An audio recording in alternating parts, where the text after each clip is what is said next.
Trish's Slumber Party is the social event of the year. All the cool girls are just dying to attend. Welcome to Sick Flicks, where I take a deep dive into the cinematic sewer to help you embrace your inner gore geek. I'm Mike Bracken, aka The Horror Geek, and today we're tackling Amy Holden Jones' beloved slasher flick, Slumber Party Massacre. Released in 1982, Slumber Party Massacre has the interesting distinction of being the rare slasher film that was both written and directed by women. I've already mentioned Amy Holden Jones helmed the low-budget fright flick, but the script was penned by noted feminist Rita Mae Brown. In fact, Slumber Party Massacre was originally titled Don't Open the Door, and intended as a parody of the slasher films dominating the box office at the time. However, B-movie icon Roger Corman got a hold of the project, changed the title, added lots of gratuitous nudity, and we ended up with Slumber Party Massacre instead. There were certain expectations. Tits, butts, blood. I guess that was the way it went. And really, that's okay, because Slumber Party Massacre is a goofy good time. But is it splattery? Let's get to the gore and find out. We fade in on this establishing shot of a house. Oh no. I hope this movie isn't going to have House by the Cemetery / The Horror Show levels of house establishing shots. Then we watch this kid ride through the credits. Damn, I never knew they made a live-action version of Paperboy. Do you kids even remember Paperboy? Christ, I'm old. Look, this headline could use some work. I mean, is this supposed to read like someone murdered 5 Russ Thorne escapes? Because that's what it reads like. Grammar is your friend. But hey, I like that we're getting the exposition out of the way early. We then jump over here to Trish's house, and the movie continues to not mess around as it gets its first gratuitous boob shot out of the way too. I can't show you that because, you know, YouTube. But I must say, I admire Slumber Party Massacre's full-on devotion to moving things along. If someone dies in the next 30 seconds, I could be convinced to christen this the greatest slasher movie ever. I'm also a bit perplexed as to why a young woman who still has stuffed animals and a creepy doll in her room also has a poster of Bjorn Borg on the wall. You can't be serious, man. You cannot be serious! Apparently she is, Johnny Mac. Anyway, just in case the newspaper headline 30 seconds ago didn't make it clear that Russ Thorne escaped, here's some follow-up exposition. Police are still searching for escaped murderer Russ Thorne. Thorne was convicted of the brutal slaying of 5 people in Venice, California in 1969. It's like this movie thinks I can't read or something. Back outside, Mom and Dad are getting ready to head off to the Swingers Convention in Branson, Missouri. What about my ball gags? It's in there. But before they go, they gotta let Trish know the rules. Now listen, darling, whatever you do not have a slumber party full of nubile young women pretending to be teens running around naked while Russ Thorne is on the loose. Mom, I'm 18 years old, remember? Yeah, 18 going on 30. And as she walks away, Budget Michael Myers here is busy digging through her trash. Meanwhile, over at Haddonfield High, Beavis and Butthead are doing some sex ed field research. Wow, this is the real thing. I think I'm in love. Yeah, I mean, is there anything sexier than a low-slung tool belt? Give me 5 minutes. Guessing that's about 4 minutes longer than he'll need, but it's nice he's an optimist. Are all phone women this pretty? Man, he's over here spitting game like he's Warren Beatty. Would you ever consider dating a younger man? I mean, you know what they say about younger men. I think what they actually say is it'll be over in 90 seconds and I'll be disappointed. At any rate, she thinks she's done fixing the phones, but surprise! Russ Thorne's like, I'm ready to reach out and touch someone. This van's a rockin', so no one comes knocking, which is good because Russ doesn't want to be disturbed while he drills her brains out. Literally.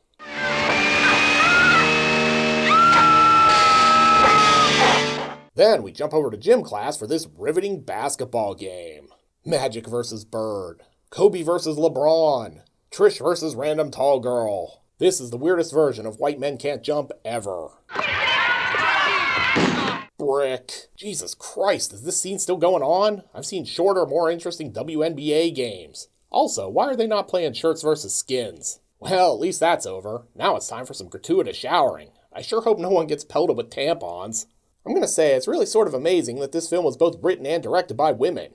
I mean, sure, it was written as a parody, but man, the leering camera on nude ladies is pretty much conventional slasher film 101. Anyway, the point of this scene, I mean, besides the gratuitous TNA, is so we can get this exposition. I think we should invite Valerie to the party. I thought it was supposed to be for the gang, like old times. It is. No boys, by the way. And then it basically turns into an ABC after-school special on bullying. Look, what do you have against Valerie anyway? Nothing. She drinks too much milk. Poor Valerie. Outside, it's stranger danger as Russ peeps on 30-year-old high school kids from his creeper van. Brings Stevens here. No, really, that's her. Heads back in because she forgot her books. And surprise, here comes Russ. He's chasing her through the locker room and is like, hey, stop, I just want to help you study for shop class. I also love that Russ is basically some generic-looking dude running around in a full denim ensemble with a giant, apparently battery-operated drill. I mean, they clearly went all out on creating an iconic-looking slasher. Just give him jeans and a denim jacket. I mean, really, I'm not sure which slasher looks less intimidating, Russ Thorne or Luigi Montefiore, and absurd. After a little cat and mouse, Brink's blood gives her away.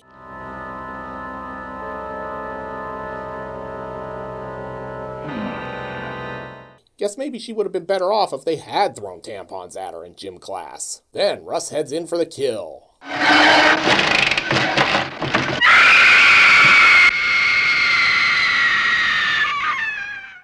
Aw, come on. He kills her off screen? And with that done, Russ is doing his best Michael Myers impression, stalking this girl from the road. He eventually decides it might be easier to kill her on foot. And really, it sounds like a good idea. Dude needs some cardio. Listen to that wheezing.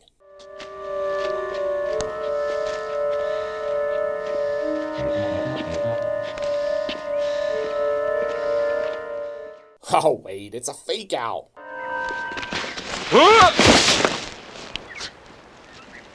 Holy shit, I think you broke my back. Bet no one saw that coming. Then it's time for some more exposition thanks to the team at WPLOT. Back in 1969, our own beach community of Venice, California, was shocked by a string of brutal murders. The man who committed these crimes, Russ Thorne. Man, guys, we get it. Russ Thorne escaped. Jesus. Anyway, for some reason, we're now hanging out with Coach Rachel, who's headed home to lesson plan next week's baseball tryouts. But instead, she walks right into this jump scare. You could say this movie's really doing a bit with all these drill fake-outs. Back at Trish's place, she's getting ready for the Pajama Jammy Jam, but first she's going to rock out a bit with a rousing piano rendition of B.B. King's The Drill Is Gone. Jesus, that joke's even old by my channel standards. And of course, this leads to another jump scare. This time in the form of a live-action Quagmire. Giggity. But the jump scares aren't done, because now we're headed back to Coach Rachel's place where she's investigating a strange noise. Lo and behold, it's a cat. I'm gonna be honest, I don't even think Slumber Party Massacre is really trying at this point. We're 23 minutes in, and I have seen neither a slumber party nor a massacre. I have seen a bunch of jump scares and 2 half-hearted kills, though, which is barely a killing spree and nowhere near a massacre. Regardless of all that, it's time to check in with Beavis and Butthead. They've got big plans. Let's go by and scare the girls tonight. What's the worst that can happen? You mean besides getting drilled? Well, at least all my complaining has paid off because the slumber party is finally starting. Who is it? We're here for the orgy. Or maybe not. The good news is the girls have brought party favors. The bad news is Quagmire here is going to try to bogart them all. At Valerie's house, they're pulling out all the stops too. How do I know? Because no one even measured how much sugar they dumped into that Kool-Aid. Back at the slumber party, things are pretty dull. They're just eating chips and smoking weed. I thought girl slumber parties involved naked pillow fights and softcore lesbian canoodling. Did Cinemax After Dark lie to me for all these years? All their mindless jibber-jabber is interrupted when they hear a strange noise. But if you thought this was just another jump scare, you're wrong. It's even less exciting. I left the burner on. Our best coffee pot? Mom and Dad are gonna kill me. Psych, it really is a jump scare. Back over at Valerie's, her kid sister asks this. What do you think I am, stupid? Look, kid, don't ask questions you don't want to hear the answer to. With that over, she runs upstairs to find a copy of Playgirl? Life sure was weird before you could just find porn on your phone, that's for sure. From here, we're back to the slumber party as Beavis and Butthead show up for a little peep show action. We're gonna score, Beavis. Man, my Butthead sucks. With creeper time over, this chick heads out for some firewood. But look out, she's being stalked by Lee Van Cleve. Oh, it's just Quagmire. You on a snail hunt? Uh-huh, and it makes 53 tonight. Splitting snails? Yeah, sure, let's just roll with that. I was gonna make a snail pun here, but none of them were particularly hilarious. Anyway, Quagmire's off to mass murder some more snails, but too bad for him, he runs into Russ. And now he's got a real pain in the neck.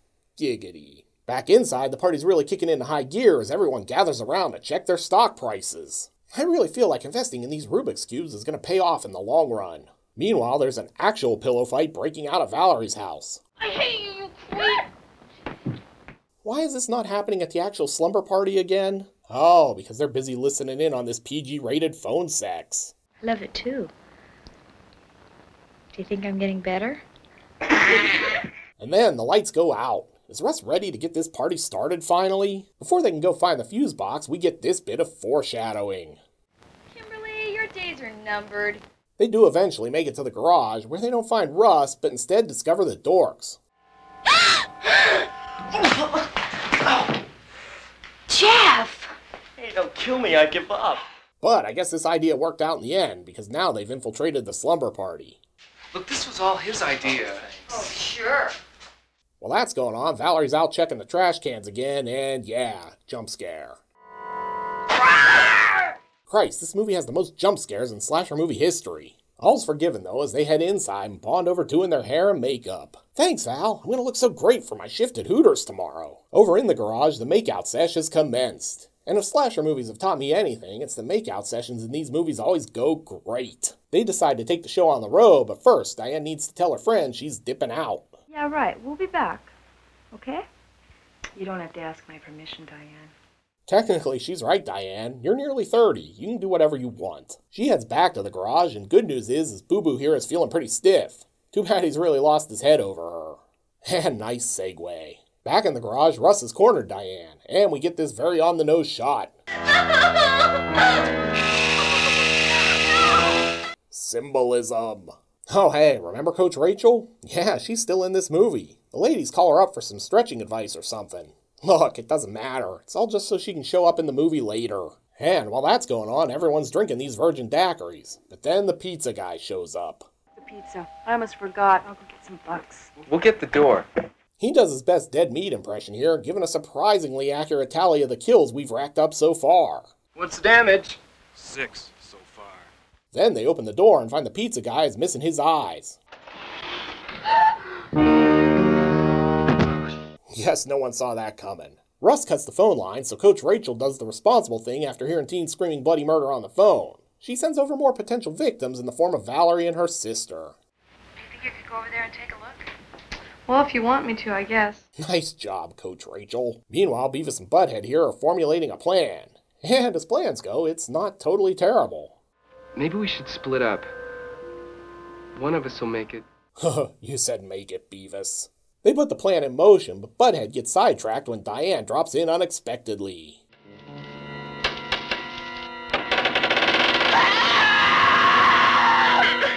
And then he gets drilled, bit by bit.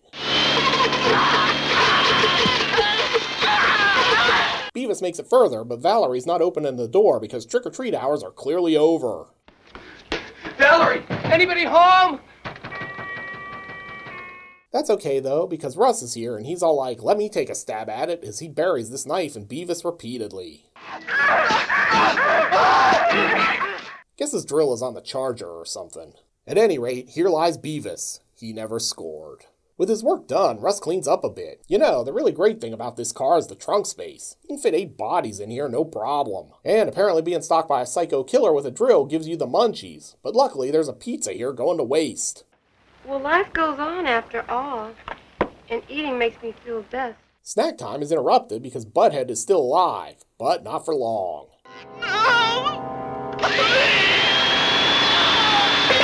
Don't worry though, the cavalry is coming. Valerie and her sister Courtney are on the way.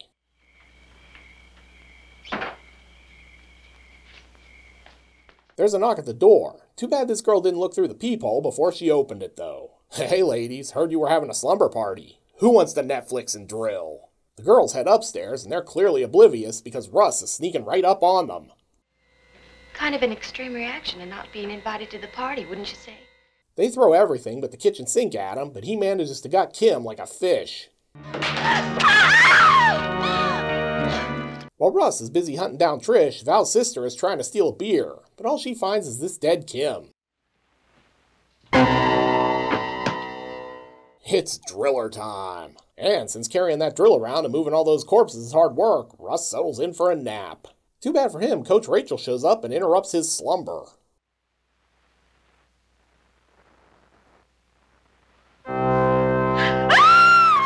Then it's poker versus drill in a one-on-one showdown. Coach Rachel beats him like he owes her money, and Trish comes in with the stab, but you can't keep a good killer down, and Russ eviscerates Coach Rachel for waking him up.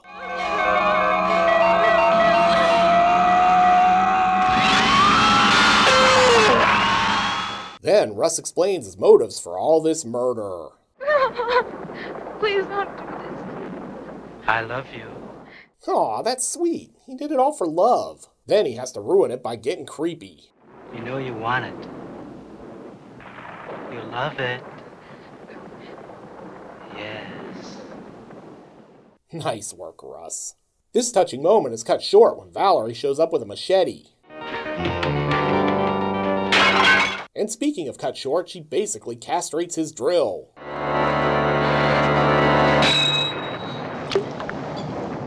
Symbolism. Then she chops off his hand, too. It's a farewell to arms, I guess. And one last slice to the gut for good measure. But you know Russ can't be dead, right? Of course you do. This is a slasher movie. He comes up out of the pool and winds up impaled on the machete.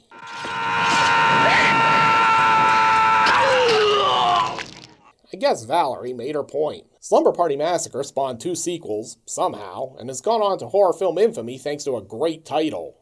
It is an interesting historical footnote in that it's one of the rare slasher films both written and directed by women. And it's got the stamp of Roger Corman all over it. But can Russ Thorne drill down and find 5 barf bags? Let's go to the Gore Card.